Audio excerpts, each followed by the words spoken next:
welcome back to the HQ.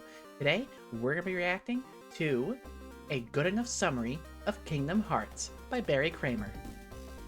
Now, I am a big-time Kingdom Hearts fan already.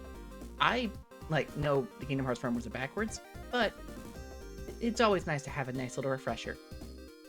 And of course, since this is 33 minutes long, and it's covering all of Kingdom Hearts apparently, I think it would be a good idea to, chime in here and there every now and then to give my 2 cents and just kind of slip in little bits of context.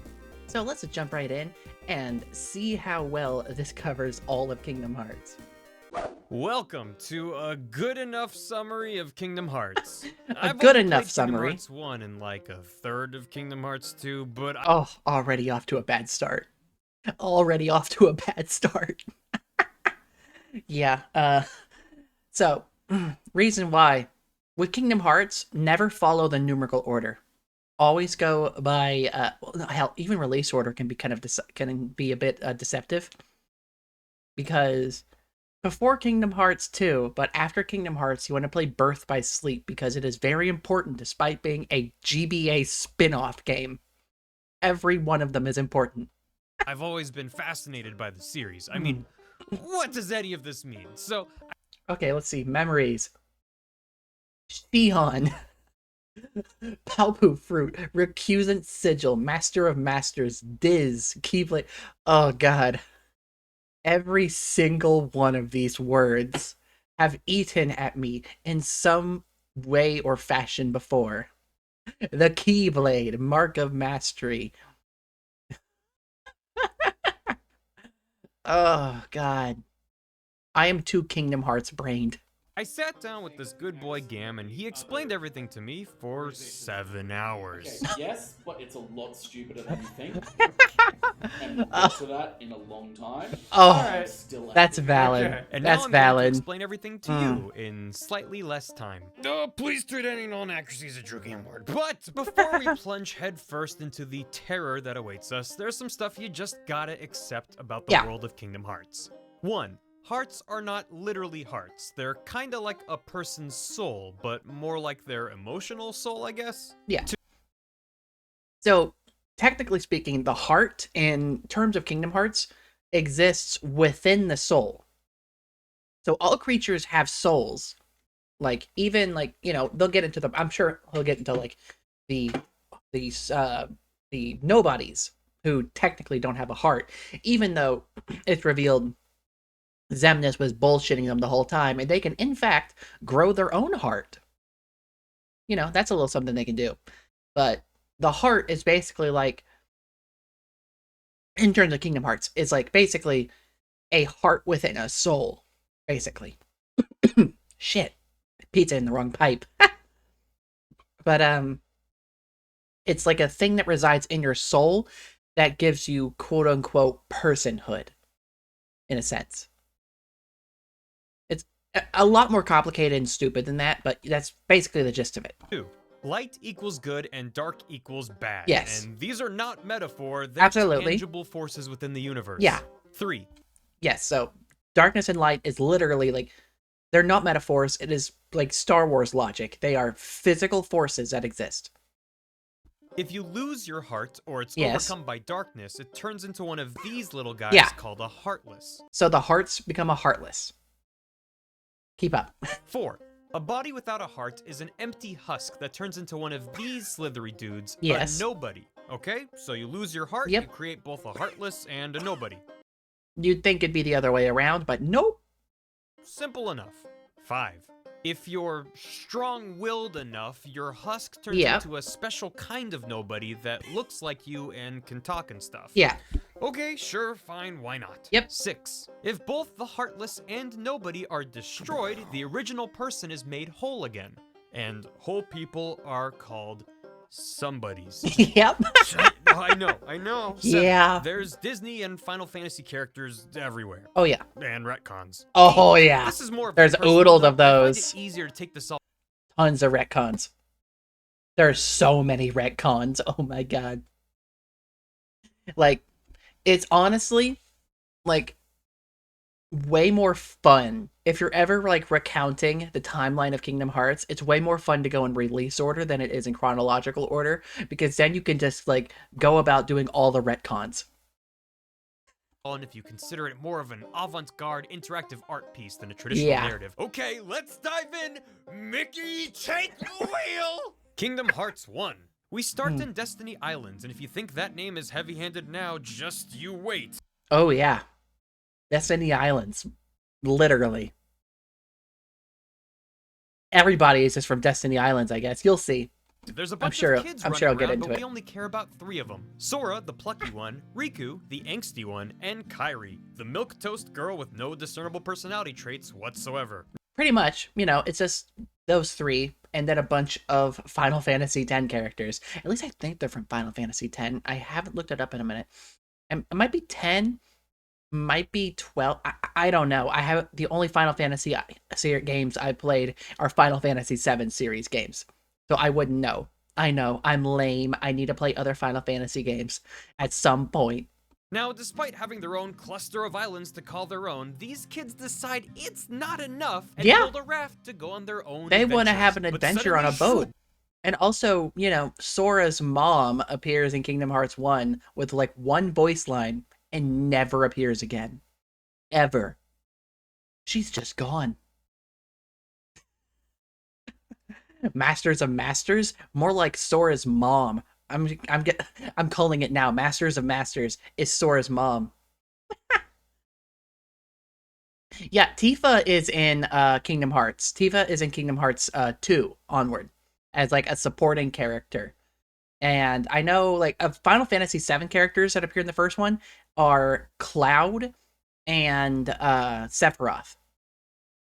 And then Final Fantasy, oh yeah, and Yuffie and Aerith. Then there's also Squall, who calls himself Leon in Kingdom Hearts 1 from Final Fantasy VIII. And the reason he calls himself Leon is because of the fact that he failed to prevent his world from falling to darkness. And as such, he basically like sheds his old name out of shame. So rather than calling himself Squall Leonhart, he just calls himself Leon. Which is, you know, hardly original. But yeah, more and more Final Fantasy characters get sprinkled in throughout the whole series. a big old portal opens up and Heartless start pouring out. Sora tries to fight them and is absolutely useless until shwee! A Keyblade suddenly appears in his hand, and he's all like, nice. Now, Keyblades aren't just big Nice. keys. Well, I mean, they are, but they're also big metaphorical keys. They Yeah. can destroy darkness and repair worlds and just generally do whatever the developers need them to do at that moment. And Yeah, that's basically it. Like, if they can't figure out a way to do something, then shwoom, the Keyblade can do it. Absolutely. And yes, most of the cast of Final Fantasy VII appears throughout Kingdom Hearts. Like, in the first game alone, you have Cloud, you have Sephiroth as a secret boss, you have Aerith, and Yuffie, and Cid. Like, the only Final Fantasy VII, like, main, like, party members that I can think of that never appear in Kingdom Hearts, that I can think of, is Vincent, Barrett, and Red 13. Because Tifa appears in Kingdom Hearts 2.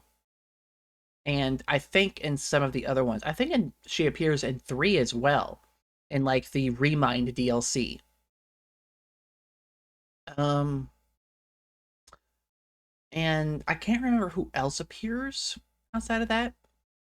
It would be cool if we see one of the worlds in Kingdom Hearts 4 as be like the FF7 remake world. So you're just playing as Sora in FF7 remake stuff, but I doubt it. It's going to be more Disney stuff and probably like Star Wars and Avengers stuff, considering the very much like realistic slant that Kingdom Hearts 4 is taking. So I can very much see it taking like being like involved with like the live action remakes and the live action stuff instead of the animated stuff. I can 100% see it taking that kind of direction because we already know at the very least, one of the worlds is absolutely the Forest Moon of Endor, because we saw that little teaser trailer from however many years ago. We saw that little metal plate that was 100% the foot of an AT-AT. So we at least are going to get Star Wars. So I can imagine at least 2 of the worlds in Kingdom Hearts 4 is going to be like absolutely off rip, 100% going to be in it. The Battle of the Forest Moon of Endor and the Battle of New York from Avengers. Absolutely. Those are a lock. Other ones, I can't think of any. Like, I could maybe see a live action remake, the live action Beauty and the Beast, maybe. Maybe. I don't see a world where they don't do Moana. Like, they just kind of have to, honestly. Because, like, if they're going to do, like, wholly unique worlds, but I don't know, because the only thing we've gotten of Kingdom Hearts 4 is a little snippet of a teaser trailer that doesn't really show a whole lot of anything, and that was a while ago. I was honestly kind of half expecting we would see Kingdom Hearts 4 information by now at, like, the Game Awards or something, but it just didn't happen. It didn't come. Because I would expect them to be working and showing off Kingdom Hearts 4 before we see part 3 of the FF7 remake trilogy. But you never know. Also, they're sort of like Harry Potter ones, where they choose their master, kinda. So Sora Yeah, beats the crap out of sorta, some Heartless, kinda. and then Riku's like, dude, this evil portal is totally sweet. And Sora's like, I don't know, man, that looks like a bad time. And Riku's like, I'm gonna go through there. Nope. You should come too. Nuh-uh. Okay, then. Yeah. I'll just... Nope. Here I go. You should not. Through the spooky portal. And then everything explodes, and Sora goes flying, and Kairi sort of phases through Sora. Yeah, that's a little weird. That is weird. That's the thing that happens. Mouse. Yes, Mickey Mouse, did I stutter? Yeah, so the world of Kingdom Hearts is very interesting, very fun. It is basically, what if Disney, like, animation in Final Fantasy had a baby? That's basically what Kingdom Hearts is. But it's like, you play as the original characters as they travel through Disney worlds while occasionally palling around with Final Fantasy characters. Mind you, in the later entries, they didn't do so much with Final Fantasy characters, and then weirdly enough, in the 3DS game, Dream Drop Distance, get it? 3D? But, in that one specifically, they had a bunch of characters from a lesser-known RPG, well, not so lesser-known now, but lesser-known at the time, called The World Ends With You. And they had a bunch of characters from that game in the 3DS game, which was very interesting to see them bring another Square property in. So it makes me wonder if they're going to do anything like that again for Kingdom Hearts 4. Or if they're just going to focus solely on the original characters they have set up. Is like, I gotta go, see you later, huh? And Donald and Goofy are like, you what? He really does just peace out without really just... I don't understand. Yeah, Mickey really does kind of just peace out without really telling anybody why. And just tells Donald and Goofy, yo, find the Keyblade wielder. Bye-bye. He doesn't give any explanation. He doesn't elaborate. He's just like, find the Keyblade wielder. Peace. What's happening? So after exploding and flying through space for a while, Sora wakes up in this strange city with bumpin' music called Traverse Town. He meets up with Donald and Goofy, who are like, Traverse Town does have some good music. Like, don't touch it. Meanwhile, Riku gracefully emerges from his creepy portal thing and meets up with Maleficent from Sleeping Beauty, and she's like, Riku, you should totally join me. Look. So funny thing, the actual cutscene where Riku shows up at Hollow Bastion, like, I believe it was exclusive to the final mix version of Kingdom Hearts. And what's funny about it is the fact that because Final Mix was made so far after the original Kingdom Hearts, I guess that either they just didn't have access to the voice actors. So all of the original cutscenes for the remaster of Kingdom Hearts just didn't have voice acting in it. So it's just a bunch of quiet pantomiming with overwhelming sound effects, and it's so weird. Sora doesn't even care about you anymore. He has new friends now. And Riku's like, these vibes I'm getting from you are definitely trustworthy. So Sora teams up with Dobbled and Goonby. I'm 3 minutes into a video, and I've been yapping for 15 minutes. That literally do not matter whatsoever. Yeah. TLDR. Just a heads up.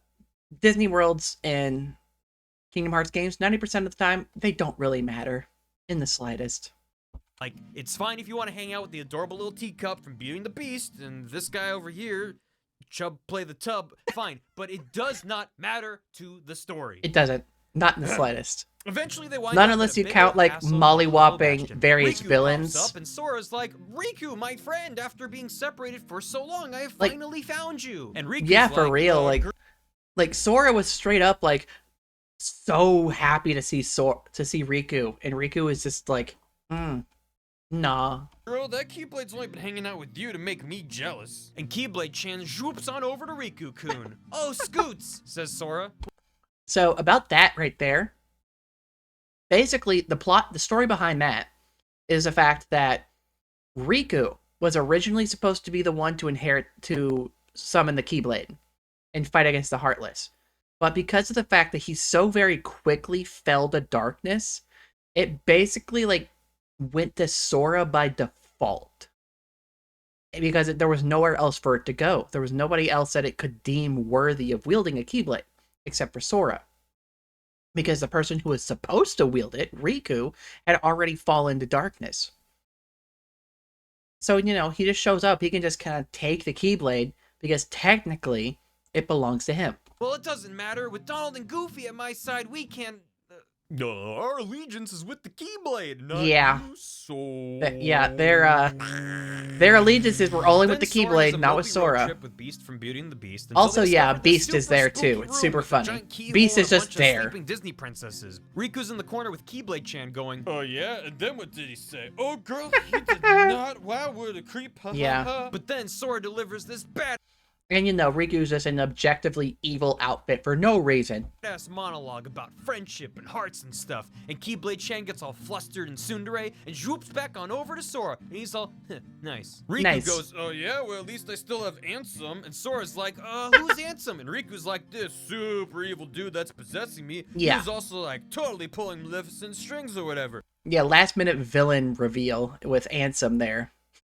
Just out of nowhere, because like literally Ansem is never alluded to throughout the entire game until this very last bit.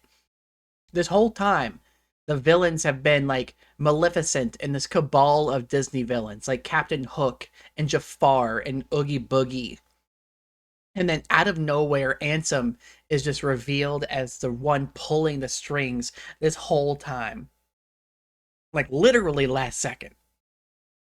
And she's like, it be like that though. And Sora goes, you what, mate? And also, Kairi. It really do be like that. Corner this whole time, but nobody knows because she's just that boring. Also, yes, Kairi is there. Awkwardly in the room this whole time. Points her out, and after a few minutes, they remember who she is. Kairi! Cries Sora. Riku drones on for a while about how Kairi's the last princess Ansem needs for his evil scheme. And also remember when Destiny Islands blew up and Kairi went through Sora? Yeah, her heart has been inside of Sora this whole time. Sora goes, remember that it will be important. That will be on the test. Ew, OMG. And commits Sudoku with his Keyblade. This frees Kairi's... Okay, so that particular Keyblade was special because of the fact that it had the peculiar ability to open people's hearts. And it was made specifically because of the fact that Kairi's heart was inside of Sora's heart. And like they're like sheltering itself. So the end goal was basically to use that Keyblade, which I can't remember the name off the top of my head, to open Sora's heart to free Kairi's heart. Heart and revives her. Yay! This also frees Sora's heart, so he's a heartless now. Yep. But Kairi's like, he becomes a little squiggly.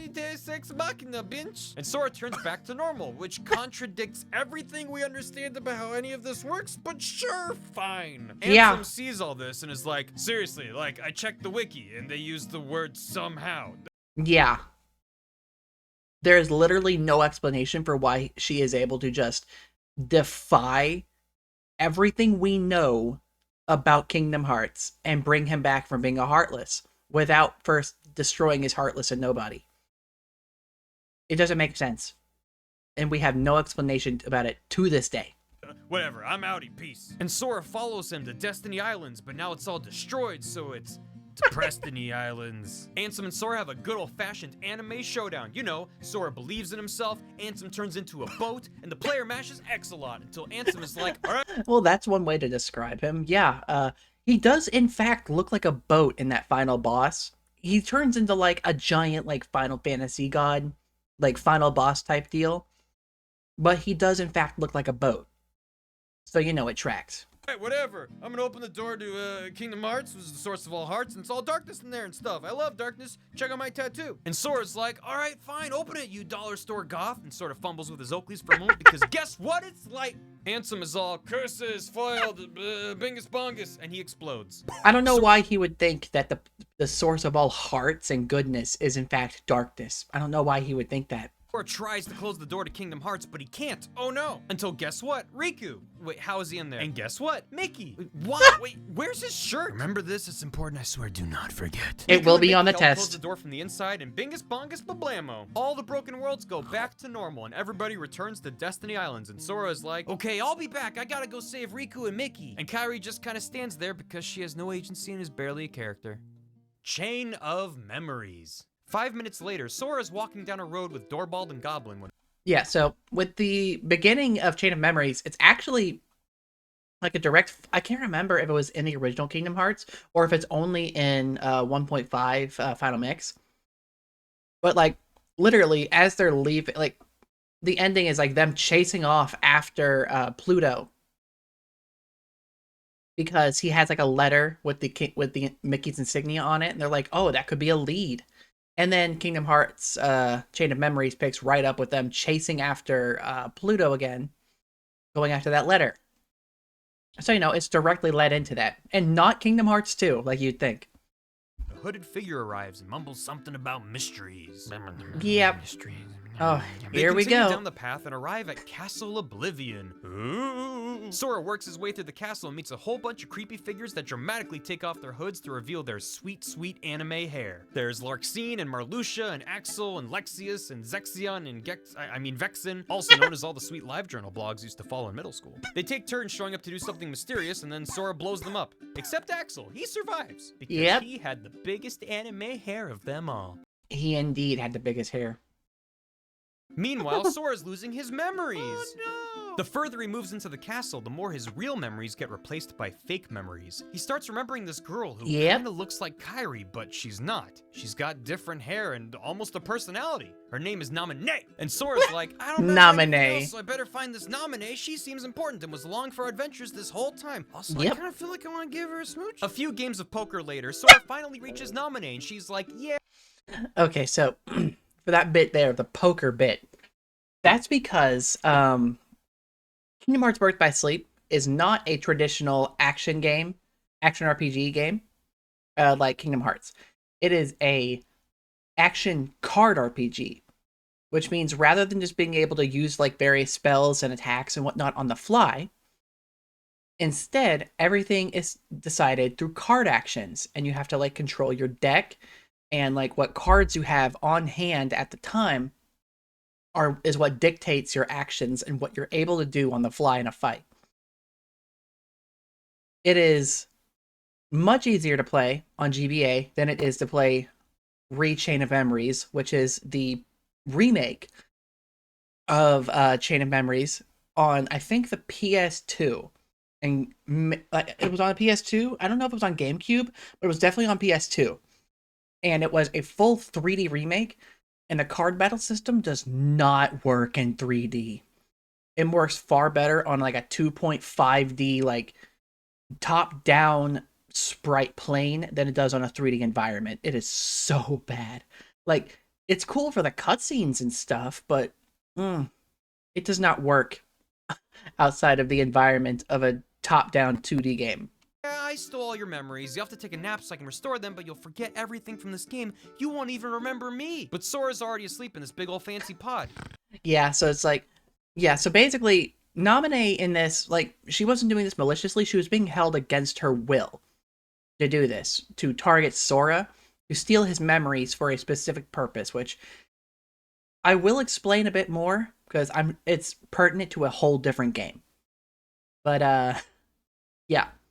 And then in the end, she like Sora rescues her from the situation, and she decides to put all the memories back and to restore him.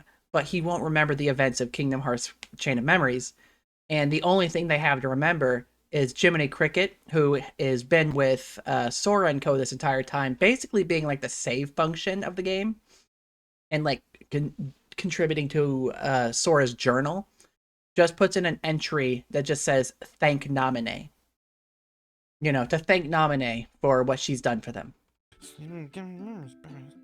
Durlap and Gruff share the economy class pod, and they deserve it for wasting all the health potions. You had one job! Meanwhile, Yeah, they had Riku one and job. Mickey just kinda leave Kingdom Hearts. Riku... Yeah, for some reason, they just kind of exit Kingdom Hearts. Like, they just exit the realm of darkness. And, they just show up in Castle Oblivion. And they just, instead of going, like, up, they enter, like, the basement and proceed down. Who takes the wake up floating in a void option, then teleports into Castle Oblivion because he ventures through the castle but doesn't lose his memories because Naminé only got eyes for Sora, know what I mean? Very true. He meets a bunch of those hooded weirdos, which, by the way, all belong to a group/cult called Organization 13. More on that in a bit. And later runs into a clone of Very himself. important. Riku's like, whoa, it's a clone of me. Sweet. Also, yeah. And the clone is like, no, you're the clone. My name is Replica Riku. And wait a minute, why is Replica in my name? So Riku kicks him a few times and Replica Riku explodes. He Then goes Riku bluey. bumps into this red mummy named Diz. Oh my and god, he's like, Diz. don't worry about me for now. Actually, don't worry about any of this. You got like 5 games to go before things start to make sense. And then Mickey hops on Riku's back and is like, well, I'm gonna help you control your darkness better. Let's go. Yep. And that's about it. Yeah, by the end of Kingdom Hearts, Riku decides he wants to, like, control his darkness. And, like, because he knows that the darkness will always be a part of him, so he wants to be able to control it instead of falling to it again. For Chain of Memories. The next game is Kingdom Hearts 2, which starts with not Sora, but with this guy, Roxas. To find out what his deal is, we need to first check out 358 over. Oh, we're getting into this already, huh? That title. So, okay. Also, a little bit of 358 little bit of lore here. over. Kingdom Hearts has 2 different forms of logos. If you notice, the K and the S in Kingdom Hearts is super extended like that. This is because any Kingdom Hearts game where Sora is not the main focus has the K and S stylized in such a way as a visual indicator as Sora not being the primary focus. Every single Kingdom Hearts game that has this does not have Sora as the main focus. Because in 358 over 2, it is Roxas who is the primary focus character. In Birth by Sleep, it is Terra, Aqua, and Ventus who are the primary focus characters. In the Union Cross, it is your personal own little creative character and the story of the foretellers and all that jazz.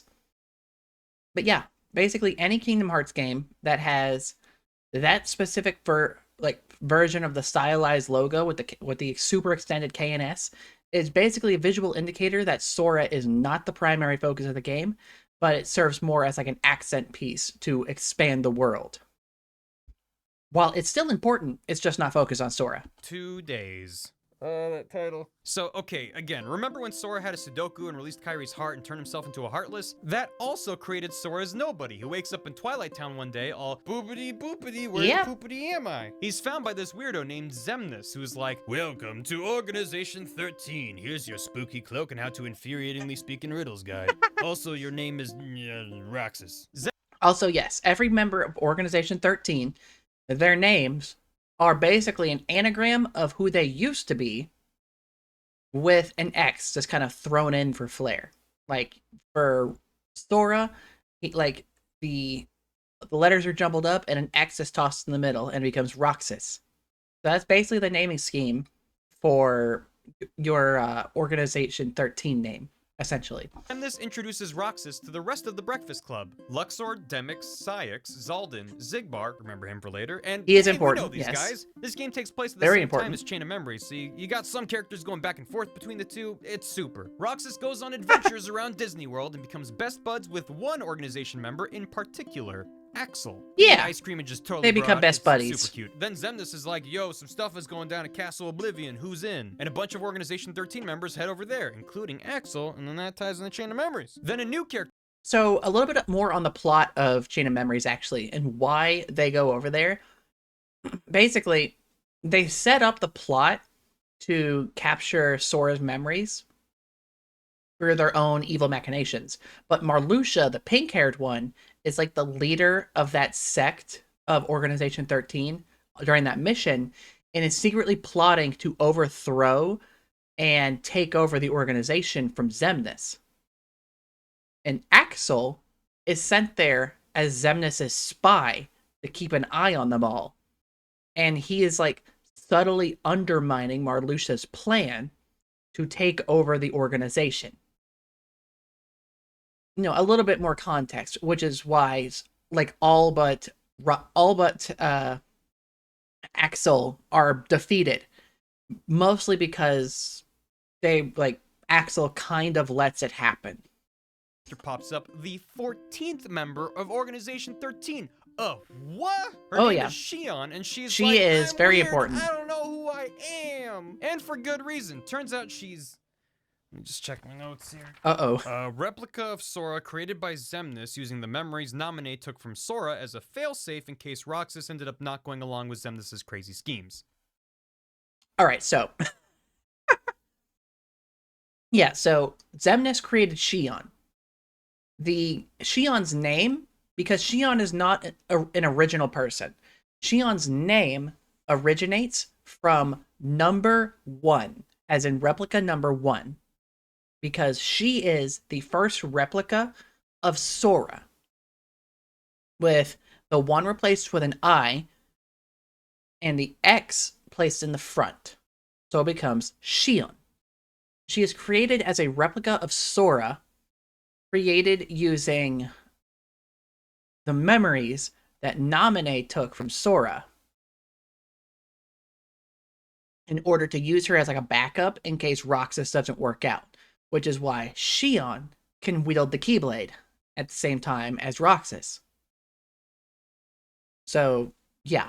And the reason she looks like kind of like Kairi, because you know, in game, like obviously these drawings don't do it justice, but in game, she basically looks like almost like a black-haired Kairi. And she's looked this way because a lot of the memories that were taken are memories based off Kairi that are implanted onto Shion. I can't remember the exact lore, but I think... I cannot remember 100% exactly, but I think Shion's appearance initially in the lore changes based on who's looking at her. So you see Shion differently depending on who sees her. I'm pretty sure that's just thrown out the window now, though, because like black-haired Kairi lookalike Shion is just kind of the default now. But I think that was the original lore of Shion when she was first created in 358/2. And also, if Shion dies or has disappeared, like everyone who knew her forgets that she ever existed. So it's like the closest thing I can think of is like Sugar's like hobby fruit power, where like she turns you into a toy, and then everybody who knew you forgets who ever existed. So if Shion dies, everyone will forget she existed, or if she disappears, or anything like that. So it's like super sad. And thanks to Naminé, some of Sora's memories wound up in Roxas too. So Shion pieces out in an attempt to save us all from having to understand what's going on, but Xemnas captures her and reprograms her to make her attack Roxas. Yep. Because if Shion defeats Roxas, then Sora will never be able to get his memories back. Oh! But Roxas defeats Shion and she's like, "Cough, Sputter, you gotta merge with Sora and defeat Xemnas." And Roxas is like, "What's a Sora? Is that a type of ice cream?" But before she can reply, she porfs into Roxas. Yep. She just dies in his arms. And almost immediately he forgets who she was. And forgets, like, the experience. And then after that, he gets the power to wield 2 Keyblades because he's carrying Shion inside of him. Dang. Riku shows up because, sure, why not? And he's like, okay, Roxas, time to Also, go yeah, back to Riku just Sora." has And a, Roxas like, is like, it's just I like, don't wanna. Also, Riku wears that around his face to blind himself from the darkness in his own heart. Basically. so whom's this Sora? And Riku's like, fine, sit inside this computer simulation until you cool off. And Roxas is like, what are any of these words saying? Sending him Which into leads the us to computer. Kingdom Hearts 2. We meet up with Roxas, who's inside a computer simulation of Twilight Town, except he lost most of his memories and doesn't know he's inside a computer. And Yeah. I mean, we're not supposed to either, because 358 over 2 days released like 4 years after Kingdom Hearts 2, but trust me, it's just easier to understand this way. So Roxas has his weird summer break and eats lots of ice cream and experiences a bunch of brain freezes and glitches in the Matrix. And Yeah, a lot of funny stuff happens. Like, they just, like, start losing, like, literal words. And, like, they go on, like, a hunt thinking that literally the ability to speak certain words was stolen from them. Like, the word photograph. It's so fucking weird. Like, it just, like, very weird things start happening that they just kind of explain away. All the while you're doing various games and stuff that act as, like, combat tutorials. until one day, Axel shows up, and he's all like, Roxas, you're in a computer, I'm Also, your yeah, friend. he just kind of, And like, Roxas pops is up. like, what's a computer? Then he meets Namine, who goes, you're Sora's nobody. And Roxas Yep. is like, whoa, what's a nobody? He doesn't understand what's going on, but that's okay because neither do we. He finally That's runs valid. into Diz, who Especially goes, if you "Look, only just ever merge played with Kingdom Sora Hearts and everything Kingdom will be Hearts cool." 2. And Roxas goes, okay, but there better be ice cream there. So he absorbs out of the computer and into Sora, and Sora finally wakes up with all of his memories back. Yeah, that's what it took to wake Sora up. He had to take what was left of the memories in Roxas so he could come back, because he didn't have all of his memories, because some were stored in Roxas. Minus everything that happened in Chain of Memories. Also, And I yeah, guess that Dallas too. and Gommet wake up too, whatever. Mickey, now in a badass hoodie, sends them off to meet the wizard, a wonderful wizard named... So the reason they have those hoodies, and specifically, those aren't like Organization 13, like, standard issue, like, things. Those are actually, like, age-old garments that were crafted specifically because of the fact that they had the power to repel darkness.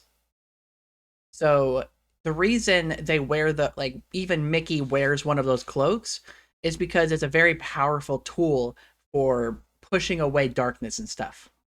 Disney, I mean Yen Sid. And he looks Also, like yeah, this. very Yen subtle. Sid goes, first of all, those outfits have to go. Zippers are out, belts are in. Oh, Second, yeah. you need your driver's license. KH2 Go visit outfit more Disney is Worlds. peak. So they visit some more merchandising opportunities and keep bumping into Maleficent, now joined by Pete, and a bunch of those Organization 13 weirdos. They just don't quit, dude. It's so funny how Pirates of the Caribbean makes their debut in Kingdom Hearts 2, and nobody questions the giant duck and dog palling around with Sora. Nobody questions it.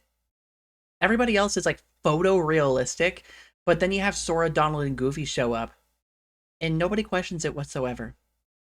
Not one person. At one point, there's a battle with 1,000,000,000,000 Heartless, and Goofy gets hit by a boulder and dies. Yeah.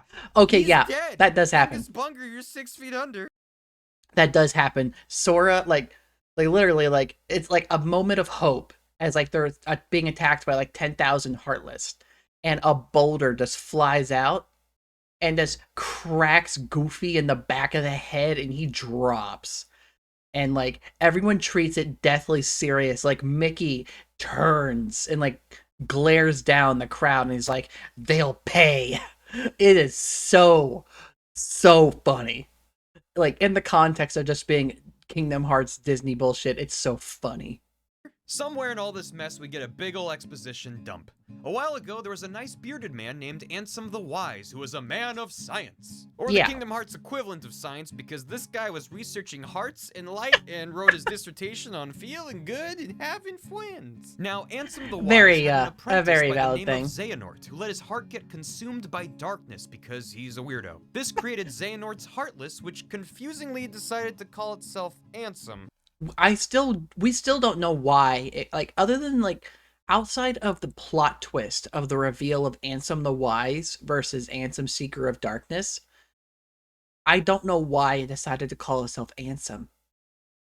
like outside of just being like belligerent and confusing and wanting to tarnish the name of Ansem the Wise. Psst, this was the bad guy in Kingdom Hearts 1, not Wise Ansem. They're completely Also, different yeah, that people. too. And Xehanort's Nobody, which called itself Xemnas. Hey, we know that guy. Yep. Meanwhile, Kairi standing exactly. Which again, it calls itself, it uses Ansem for its name and uses an anagram of Ansem for Xemnas and not Xehanort. Why? Where Sora left her on Destiny Islands, but somehow in a new outfit.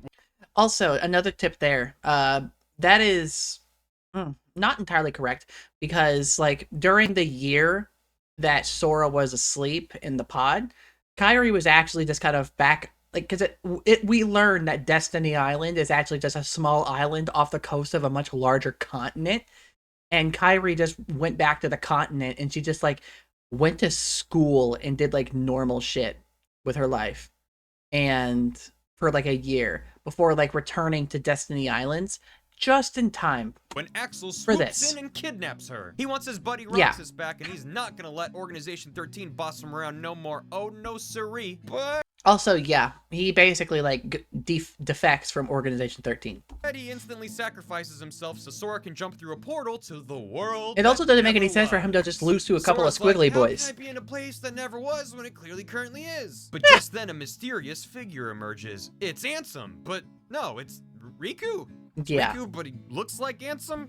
Yeah, for some reason, I can't remember if it's in like it's in one of the cutscenes at some point, but like for whatever reason, whenever Riku decides to embrace the darkness in his heart and use it as like a tool of good, he transforms physically into Ansem, Seeker of Darkness. For whatever reason, it is like never explained, and it's hand waved away so quickly, and it gets no explanation. Okie dokie. Sora goes on a heart unlocking spree until Diz appears, and he's like, Yeah. You think that I'm a mummy now? Here's a surprise. Feast your eyes on my disguise. What is Real this Ansem animation? the Wise. Also, so funny how like the one character with the one character with melanin immediately whips off his disguise, bright ass skin, blonde ass hair. My man is white as hell.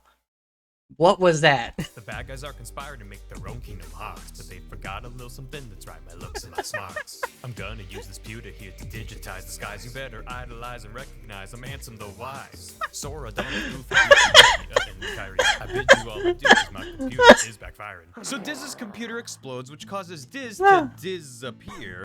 So what happens to Diz, or Ansem the Wise, is basically Ansem was basically using Sora to like collect all the hearts of the Heartless that he was defeating in order to use the cumulative hearts to build his own Kingdom Hearts. What Ansem the Wise was trying to do was use his digitizing machine, which is what he used to create a digital replica of Twilight Town and put Roxas in, to basically like seal away their artificial Kingdom Hearts. And while he did manage to put a stop to Xemnas' plan, he also blew up in the process. And he didn't die, no, he just got sent to the realm of darkness. And he just got trapped there for a while.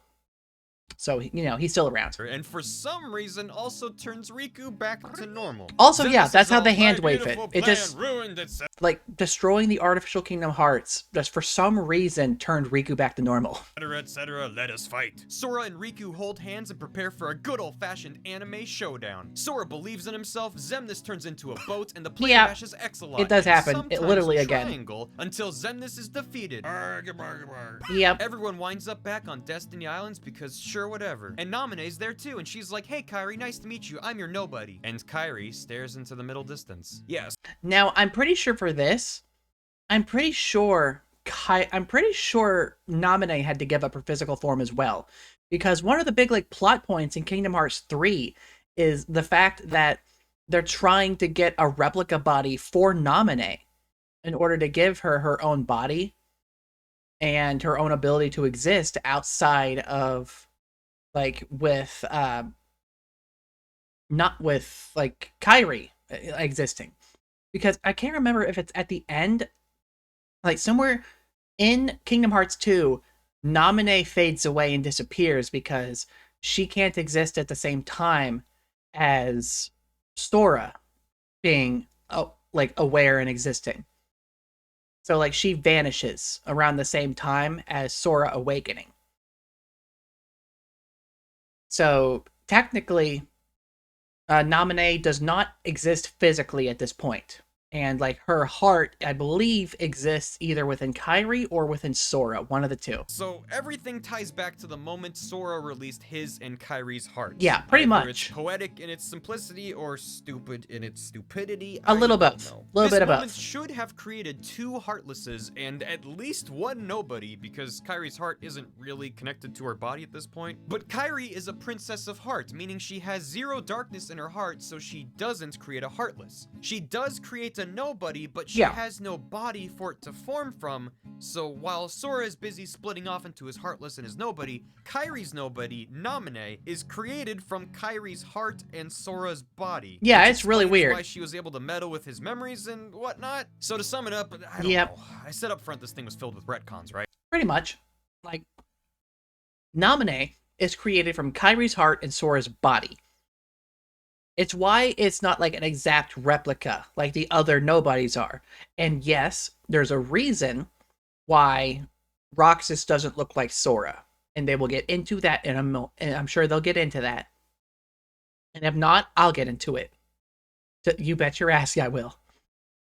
Sora goes, oh yeah, Roxas has been kinda rumbly lately. You okay, little fella? So Sora and Roxas share a ghost hug, and Kairi and Naminé are chill, I guess. Oh, and Goofy recovers from being dead. Yeah, he's back. Then a letter washes up on the shore with that dang old Mickey Mouse insignia on it. What do you want now, you creepy rat? But before we open that envelope, birth by sleep. Yep, time for the prequel, baby. Diddly diddly diddly, 10 years earlier, we got these 3 sweet pieces of anime hair. Aqua, Terra, and Ventus. Weirdly, Ventus looks a lot like Roxas, like identical. I mean, I know compared to Dozenkrantz and Goofenstern over here, Roxas and Sora look a lot alike, but trust me, Roxas resembles this guy, Ventus. Okay, yeah, so I'll wait a little bit to see if he actually gets into it, but I will get into that in a minute. For reasons. The 3 of them are being trained by Master Ericus to become Keyblade Masters. Ventus is too young and spunky, so he has to wait while Aqua and Terra take their final test, the Mark of Mastery. Yep. Also, we're in this place, the Land of Departure. Aqua passes, and she's all like, neat, but Aqua's great. She's my favorite character. I like Aqua. I want more Aqua in the future, please. Terra fails because he's got too much angsty darkness and Spencer's coupons inside his heart. And Ericus takes one look and goes, girl, get yourself too many sorted Spencer's out. coupons. Meanwhile, in a fancy land for fancy lads called Radiant Garden, Ansem the Wise is researching how hearts work and stuff. He's got some test tubes and... Okay, so also some context for that, because I guess he never touched onto it in Kingdom Hearts 2. In Kingdom Hearts 2, it's revealed that Hollow Bastion was a different place, and that was a new name for it. And they used the power of their Keyblades and stuff, and just general magic fuckery, in order to return Hollow Bastion to how it used to be, which transformed Hollow Bastion into Radiant Garden. So Radiant Garden was turned into Hollow Bastion, and then turned back into Radiant Garden. So, I hope you're following. like a computer, and he's going, oh yes, interesting. And he's surrounded by all of his hot anime friends who kind of look familiar. Yeah. There's also a little girl here named Kairi who's got no personality. Look at her go. Yeah, I'm pretty sure we learned actually in Kingdom Hearts 1 that Kairi is from Radiant Garden / Hollow Bastion. Like, we learned that in Kingdom Hearts 1, I'm pretty sure. Because we see, like, flashbacks. Like, Kairi with her grandmother as a kid. And, like, the libraries of Hollow Bastion Castle or something. But yeah, we learned that pretty, like, late in the Kingdom Hearts 1, I'm pretty sure. Either that or in Kingdom Hearts 2. One of those two games. Elsewhere, Aqua and Terra pop out of a portal on Destiny Islands, because of course they do. They meet these two little babbies named Sora and Riku. Yeah. Terra walks over and is like, ew, this one is totally giving me Ventus vibes. Hey kid, now you know how to use a Keyblade, you won't remember this when you're older. And Riku dribbles on himself. Also, Kairi comes over from Radiant Garden and Aqua maybe teaches her how to use a Keyblade? Also, so for this one, rocks, like, they do go to Destiny Islands. And the Terra does do like the bequeathment ceremony, which is just kind of like being like, swear of heart, yada yada yada, you can now wield a Keyblade, and does that with Roxas. And no, they're not like little babbies, they're more like, they're like young kids, younger than preteen, but like probably like 7 or 8 or something. But it's like Jedi rules, you learn young. And like, he bequeathed the ability to wield a Keyblade onto Riku, and it was in Radiant. It wasn't on Destiny Islands, but Radiant Garden that Aqua would meet Kairi, and would do the same for Kairi. And I don't know if he touches onto it, but it didn't look like he does, because I figured he'd do it now. But it's actually Ventus that comes and like meets little Sora, and forms that connection there. Ventus is wandering alone by himself somewhere when this hot piece of action rolls up on a motorcycle and is like, remember me? And Ventus is like, nope. And Hot Stuff takes off his helmet and is like, how about now? And okay, yeah, so the reason why Vanitas, this fella here, why Vanitas looks like an evil, like, emo Sora, is because I'm pretty sure, like, Ventus and Vanitas have an encounter or two before Roxas, or before Ventus goes to Destiny Islands and meets Sora. And I'm pretty sure it's not until after Ventus meets Sora that Vanitas gets a face, because before, he is purely just helmeted and has no face. And then after he meets Sora and forms that connection and does a little bequeathment shit, does Vanitas get a face, and it's identical to Sora's. Because it's like emblematic of the darkness in Ventus's heart.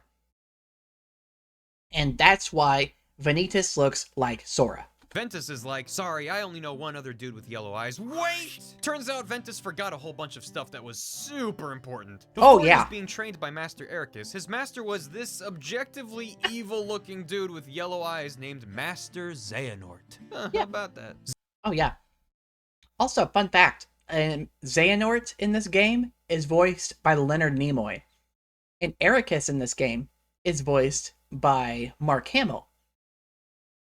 This is because of the fact that Tetsuya Nomura is a fan of both Star Wars and Star Trek, and wanted actors from Star Wars and Star Trek to be in the same game. Xehanort was trying to get Ventus to unleash the darkness in his heart to summon this all-powerful Keyblade called the Keyblade. Yeah.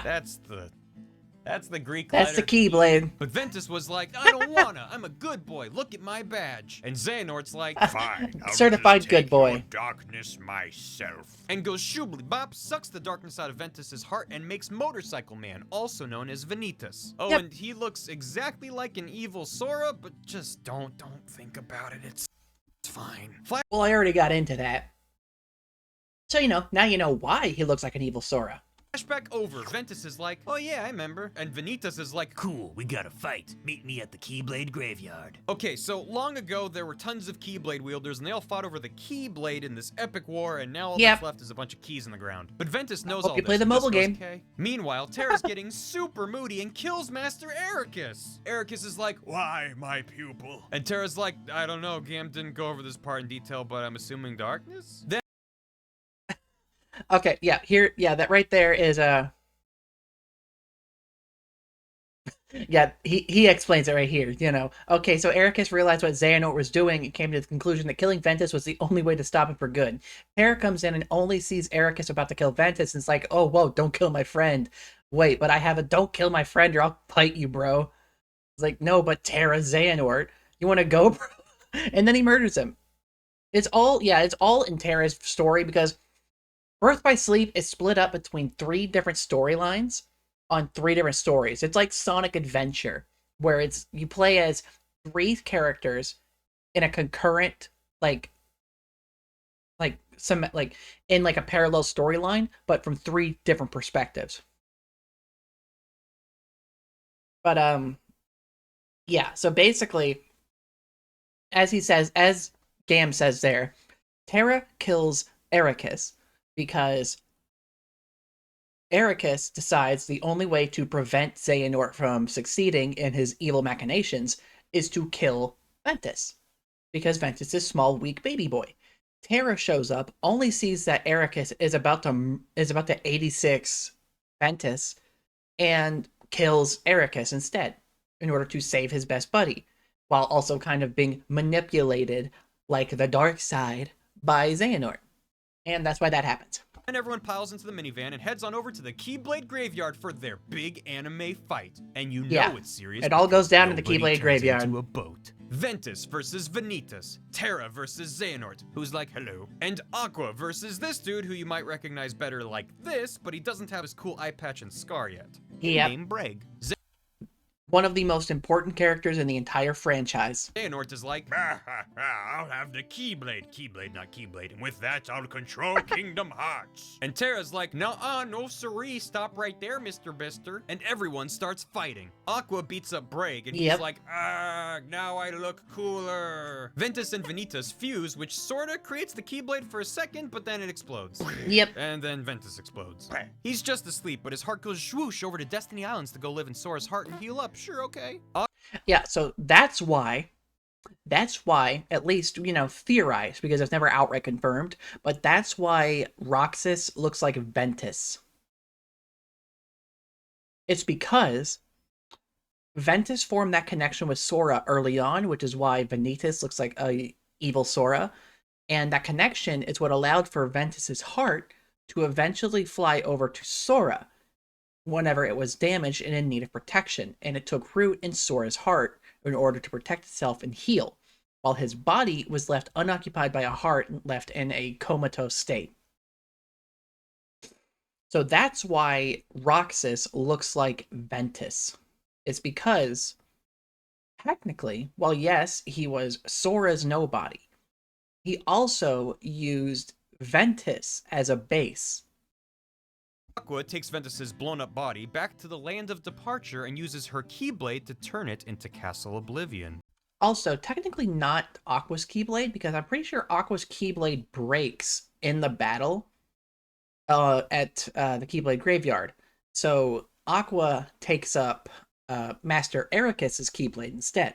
She goes, okay, Ventus, I'm the only one who knows you're here. Have a good nap now, pat, pat. And yeah, she returns Ventus is just in time basically to see Xehanort there Terra, the whole time, Terra by the way. Xehanort, or Terranort for short. A while back, Xehanort was like, I'm getting old. I can possess someone using the darkness in their heart. That's a neat trick. Also, psst, this is what Nording is. Remember, this is what Nording is. It's very important. Aqua goes, I am not about this, and fights and defeats Terranort. But Terranort's all like, ha ha ha, not so fast, and uses his Keyblade to unlock his heart, which traps Aqua in the realm of darkness. And okay, so what happens here? What happens here is let's see what else. Amnesia. Okay, yeah, amnesia. So basically, what happens here? Aqua defeats Terranort and is ready to basically, like, expel Xehanort from Terra's body. What happens is Terranort, in a last-ditch effort, tries to open his own heart to unleash his darkness, but it backfires or something and just opens a hole to the realm of darkness. And Terranort falls through. And it does, like, damage to him. Aqua dives in to catch him and save him and try to save Terra. And uses her Keyblade power, which, for whatever reason, in Kingdom Hearts Birth by Sleep, the Keyblade wielders all just have the power to turn their Keyblades and summon armor that they can use to fly between the worlds. And uses that armor basically to jettison Terranort out of the realm of darkness and sacrifice herself to save him. And as a result of the damage done to his own heart, Terranort is stricken with amnesia and forgets basically who he is outside of the fact that his name is Xehanort. Because we didn't have enough tropes on our plate already. Yeah, Sure. basically. Throw some amnesia into the mix. Terranort, just calling himself Xehanort now, becomes an apprentice to Ansem the Wise, and then much later gets his memories back, and goes on to create his Heartless Ansem. Yeah, it's dabbling in darkness that he now regains his to memories the present and starts his machinations. Recoded. Mm. Well, not... Okay, well, technically this one is just coded, but recoded works as well, because it's the one that's actually available. Because the original coded was like a Java phone game, and it cannot be accessed at all. So recoded is a much easier, more succinct way to actually access the plot of the coded game. Quite the present. Sometime after defeating Xemnas, but before Mickey's letter arrives at Destiny Islands, Jiminy Cricket is hanging out with Mickey. You see, throughout Sora's many... Yeah, coded is basically like the impetus that leads to that letter showing up after Kingdom Hearts 2. Adventures, he's been accompanied by Jiminy, who's been documenting everything that happens. Like, today, Sora spent 15 minutes staring at a bowl of oatmeal. Jiminy's about to turn in his homework to Mickey when he notices some cryptic messages he didn't write, like some Cure lyrics or something. Chip and Dale digitize the journal and create a digital copy of Sora, Data Sora, to fight the bugs that are corrupting the data and, I don't know, hacking, hijinks, and Pete and it's a very weird game. Some C-tier Disney properties show up, Jiminy's journal appears and turns into Riku. It's very weird. The journal is restored and Data Nominee reaches out to Data Sora and is like, hey, you got a whole lot of business jellying up your jam ram. You got Roxas inside of you and like it's Shion's so inside of Roxas, weird. and then there's like Ventus sort of fused with Vanitas. It's just a big ol' awkward Inception party in there. It's middle school dance bad. Also, the bugs are a side effect of me messing with Sora's memories because Data Sora texts all this to pretty Mickey, much. who's like, butter my me-shaped muffins. The real Sora's gotta learn about this stat. And writes the letter that then shows up at the end of Kingdom Hearts 2. Yep, Data pretty Sora much. goes, what? Real Sora? As the computer gets turned off because Mickey's got a date with the wizard. Yen Sid goes, yo, Xehanort is coming back and we're screwed. We only have one Keyblade Master and you, like, randomly took your shirt off that one time. And Mickey goes, we'll get to that. What Yeah, about we Sora? will get to that. If they become Keyblade Masters and Sora gets his jam unjellied, we might stand a chance. And Yen Sid goes, okay, but there's a lot of jelly in his jam. And it smells like peaches. Dream Drop Distance. Yeah. So this is the one that for some reason has the characters from The World Ends With You in it. Yeah, for whatever reason. You know, like they have like their own like concurrent plot within the game on top of the Disney stuff. It's funny. And also has a very weird system where it's like you play as Sora and play through like Sora's story, but on a set time limit. And then at the end of that time limit, like no matter what you're doing, you like it stops you and you switch over to Riku's instead. And then rinse and repeat. And also introduces the concept of nightmares as like these little summonable creature dudes that kind of like help you in fights because of like the ways that the world works in the dream world. Because it all takes place in dreams. In order to become Keyblade Masters, Sora and Riku have to take the Mark of Mastery, the same exam that Terra and Aqua took way back when. But apparently the test is totally arbitrary, and whoever's conducting the exam just does whatever they want, just like real life. Yeah. Yeah, because it's funny, because like the Mark of Mastery that Master Ericus had Aqua and Terra do, they just fight each other and see who wins. For this, they gotta like do a whole like ordeal. Yen Sid charges Sora and Riku with waking all the sleeping hearts of various worlds that have been on a constant roller coaster of exploding and being reformed over the past couple games. They bounce through some Disney worlds the and trauma wake of people that. up, but not Sleeping Beauty? Come on, it's a game about waking people. Okay, Gam's telling me there's a reason. Okay, fine. Anyway, remember the rules of the Kingdom Hearts universe? All that stuff about Heartless and Nobodies and how destroying both restores the original somebody? Yeah, so all those Organization 13 Nobodies Sora killed, they're back as their original X-less somebodies. What? Our protagonist wasn't going around murdering people? See, they're fine. Ha ha ha. Also, keep it together.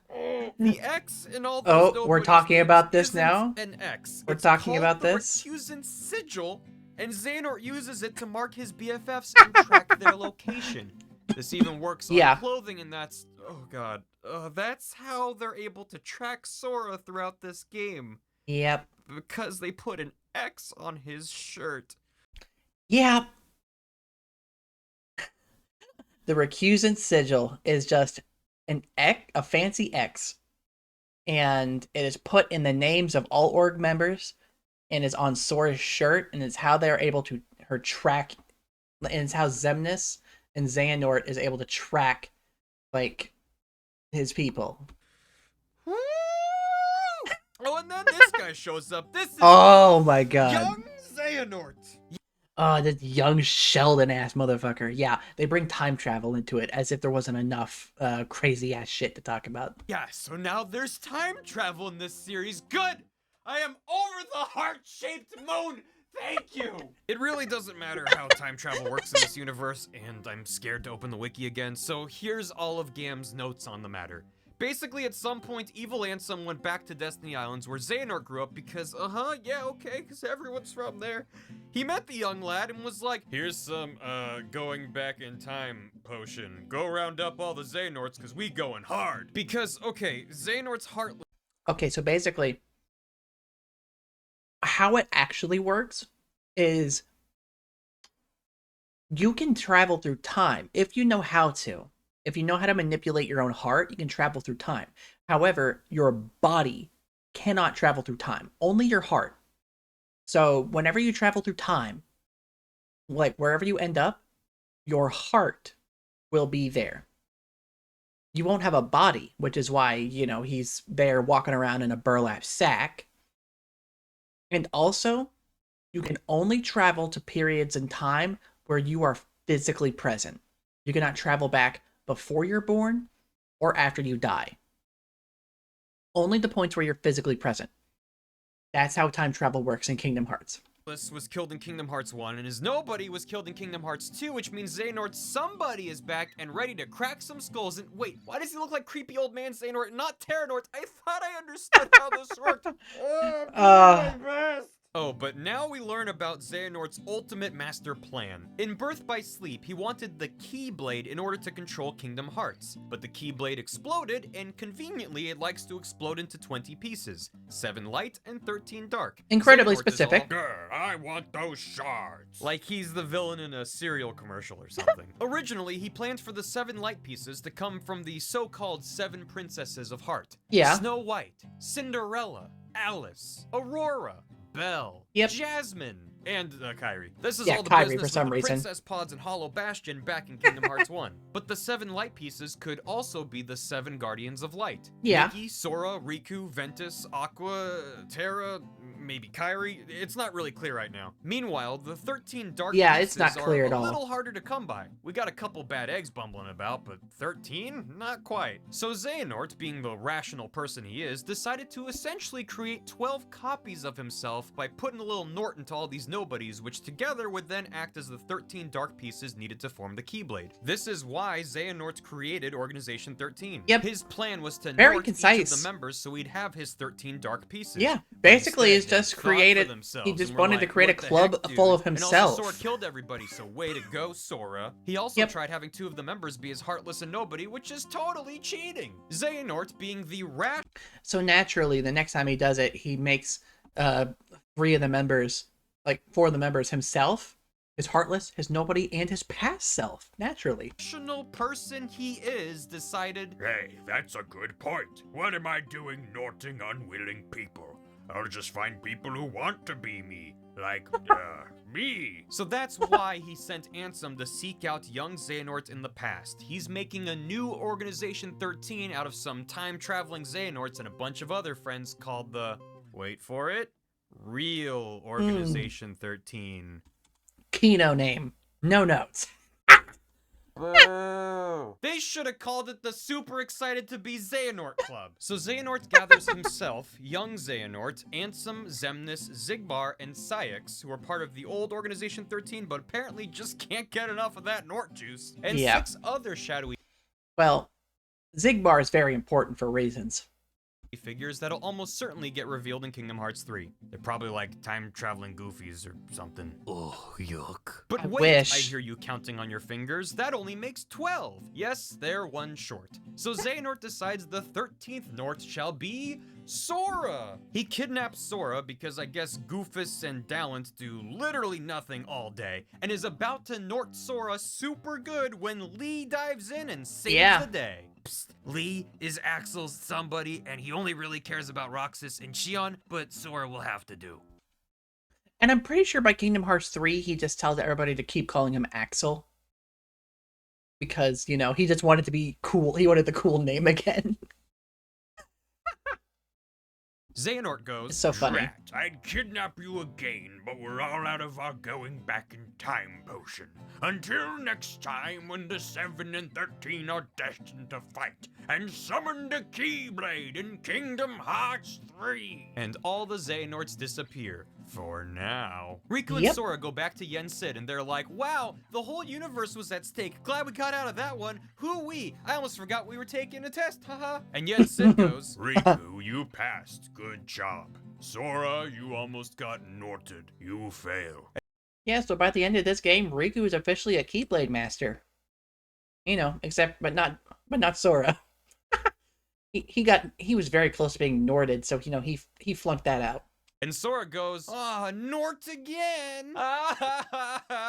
All the characters laugh and credits roll. Wait, we're not done yet. 2 quick games to go. Union Cross. Oh yeah, a long-running mobile game. Very quick.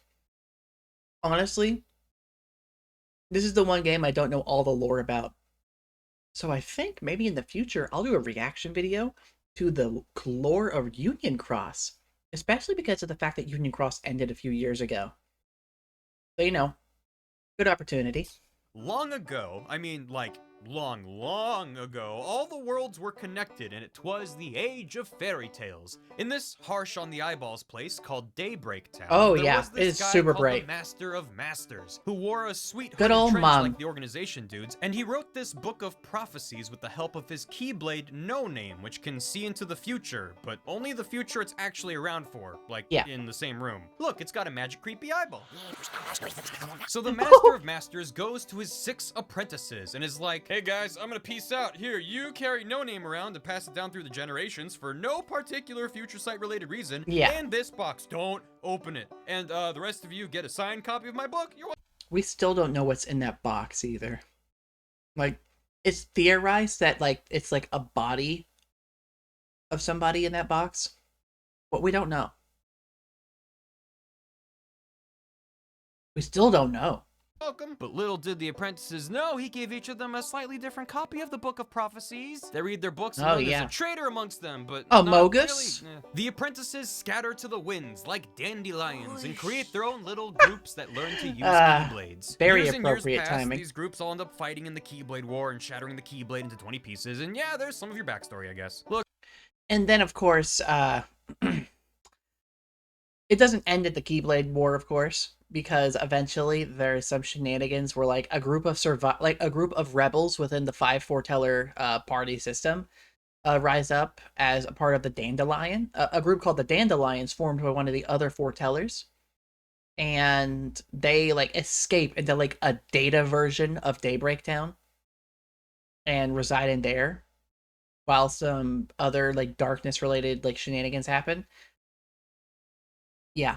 this is a browser/mobile game. Don't worry about it too much. Like, maybe you should know Ventus and Marluxia's somebody are leaders of 2 of these groups. Yeah. For some reason, Ventus and Marluxia somebody, who I can't remember his name off the top of my head. I can't remember it off the top of my head. I have to look it up. But also the fact that one of the main characters of Union Cross, who is very important, and I'm pretty sure is actually Marluxia's somebody's, like, younger sister. She's in the trailer for Kingdom Hearts 4. So Union Cross is incredibly important. Yeah. And there's these things called Darklings that are heartless, born from Keyblade wielders. There's a Darkling on the box Emiko in Kingdom Kogo Hearts 3 right TTV, about thank you for the now. follow. But seriously, if any of this is relevant in Kingdom Hearts 3, Thank I'm you for sure the follow, they'll provide Toga. context for it like the competent writers they are. And Hocus pocus! These games have no focus! Yeah.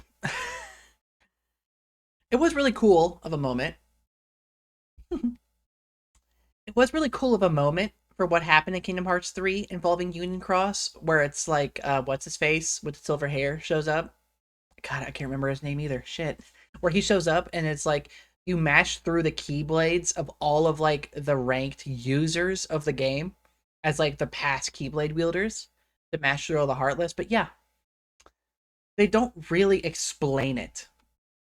Mostly because we don't get a whole lot of that explanation stuff here in the States like they do in Japan. Kingdom Hearts 0.2 Birth by Sleep, a fragmentary passage. That's the sound of my soul escaping my body.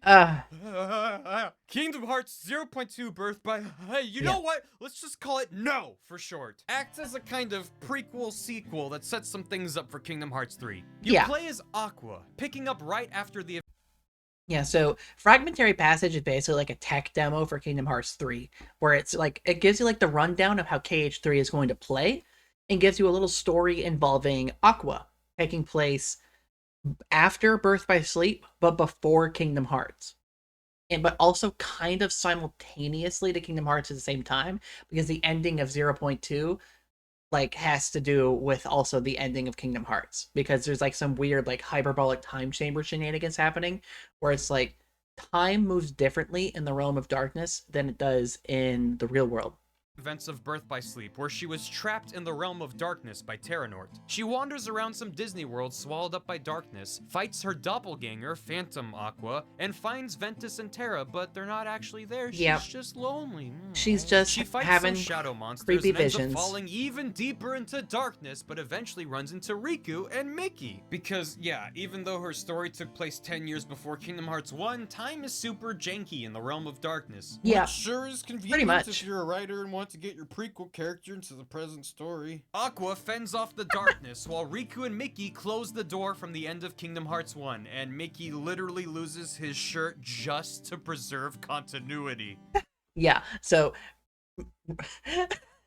Mickey's clothes were specifically crafted as being like clothes imbued with anti-darkness magic, but they were overwhelmed because he got hit by like one of the big ass like nightmare heartless dudes with like the big heart bored out of their chest, and it destroyed his like protective uniform, which is why in Kingdom Hearts 2 he's wearing the cloak, because it's kind of like a quick replacement for his previous uniform.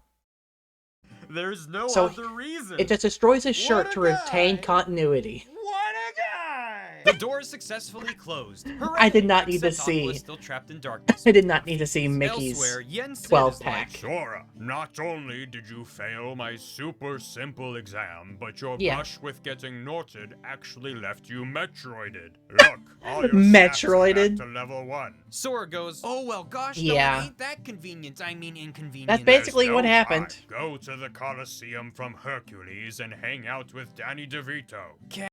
So funny about that. In Dream Drop Distance, they didn't actually have the license to mention Hercules.